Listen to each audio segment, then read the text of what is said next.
When most people think about preparedness, they picture shelves lined with canned food, water filters, radios, generators, medical kits, and enough batteries to power a small town. Those things absolutely have their place, and if you've watched this channel for any length of time, you already know I believe in being prepared. But there's another piece of preparedness that doesn't get nearly enough attention. You, your body, your mind, your ability to keep moving when things become uncomfortable. No amount of expensive gear can replace a capable person. The best backpack in the world won't carry itself. The highest quality boots won't walk on their own. Even the best emergency plan depends on one thing: the person carrying it out. That's why I hike. Not because I expect disaster around every corner, and not because I'm trying to live in fear. I hike because it develops skills that are useful whether nothing ever happens or whether life throws something unexpected your way. Think about it for a minute. When you spend several hours on a trail, your body starts giving you honest feedback. You'll find out if your backpack fits correctly. You'll learn whether those boots that felt comfortable walking around the store actually stay comfortable after 10 or 15 kilometers. You'll figure out how much water you really need instead of how much you think you need. You'll discover if your clothing traps heat, rubs in the wrong places, or keeps you comfortable when the weather changes. Those are lessons you can't buy. Experience has to be earned. Every hike teaches you something, even if it's a small lesson. Sometimes it's as simple as realizing you pack too much. Other times it's learning that you pack too little. Maybe you discover that a piece of gear you thought was essential never leaves your backpack. Or maybe you wish you'd brought something you left at home. Either way, you're learning without the pressure of an emergency. That's one of the biggest advantages of hiking. You get to make mistakes while the consequences are small. If you forget an extra bottle of water on a weekend hike, it's annoying. If you make that same mistake during an evacuation or a natural disaster, it can become a much bigger problem. Training in normal conditions builds confidence for abnormal situations. There's another benefit that doesn't get talked about enough: physical conditioning. Now, before anyone clicks away because they think I'm about to tell everyone they need to become marathon runners, that's not where I'm going with this. Preparedness isn't about becoming the fastest or the strongest person around. It's about becoming more capable than you were yesterday. If your daily life mostly consists of sitting behind a desk, driving a vehicle, or relaxing at home, hiking introduces movement in a way that actually has a purpose. You're climbing hills, walking over uneven ground, balancing on rocks, stepping over roots, adjusting to changing terrain. Your heart works a little harder. Your lungs work a little harder. Your legs get stronger. Your balance improves. And over time, you start noticing that things which used to feel difficult don't seem nearly as challenging anymore. That progress doesn't just help on hiking trails. It helps everywhere else in life. Carrying groceries becomes easier. Working around the house becomes easier. Helping someone move furniture becomes easier. Even your posture and endurance during everyday tasks often improve. Preparedness should improve your normal life, not just prepare you for unlikely situations. That's something I think we sometimes forget. The skills we build should make us more capable every single day, not just during emergencies.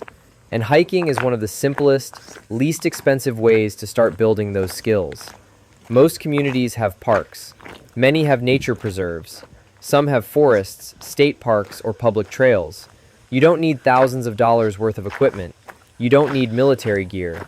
You don't need the newest backpack or the latest survival gadget. You just need a safe place to walk, some water, comfortable shoes, and the willingness to get outside. The rest comes with experience. Every hike adds another lesson. Every kilometer builds confidence. Every trip makes you just a little more prepared than you were the day before. And in my opinion, that's exactly what preparedness is supposed to be. There's a saying I'd like to leave you with. A prepper who can't comfortably walk 10 kilometers with a pack has a bigger problem than someone who owns one less case of canned food. Now, before anyone takes that the wrong way, let me explain what I mean.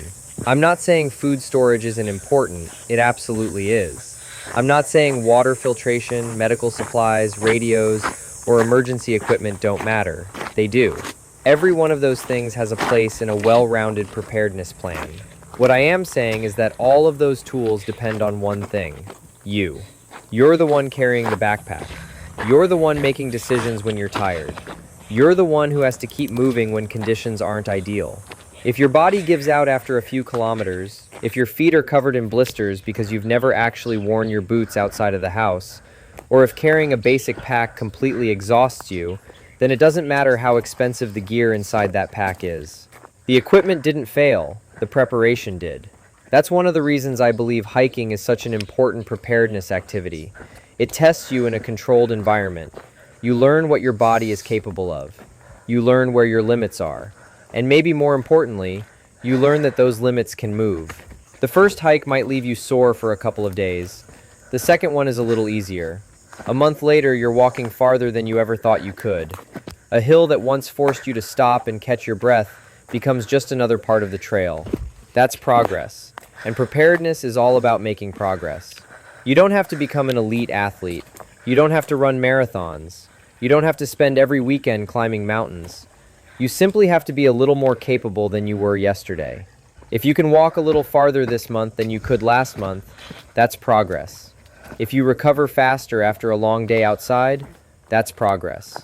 If you know exactly how much water you need on a hot day because you've tested it instead of guessing, that's progress.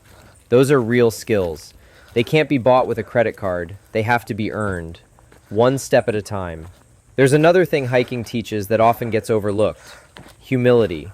Nature has a way of reminding us that we're not as tough as we sometimes think we are. A hot afternoon can wear you down. A steep climb can humble you. A forgotten bottle of water can turn a pleasant walk into a lesson you'll never repeat.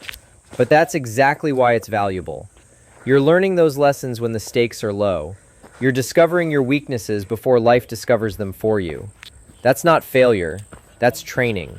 The wilderness doesn't care what brand of gear you bought. It doesn't care how much money you spent. It doesn't care how many survival videos you've watched.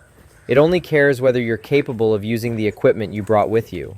And that's why I believe fitness is one of the most overlooked preparations a person can make. Not because it looks impressive, not because it wins internet arguments, but because it's one of the few preparations that improves every part of your life. You'll have more energy, more endurance, more confidence. And if you ever do face a genuine emergency, you'll have something that can't be left behind, stolen, or broken: your experience, your mindset, and the capability you've spent months or years building. So the next time you're thinking about buying another gadget for your emergency kit, ask yourself one honest question: would I benefit more from another piece of equipment, or from spending a few hours outside putting the equipment I already own to the test? For me, I already know the answer. Because preparedness isn't measured by how much gear you own. It's measured by how capable you are when it matters most.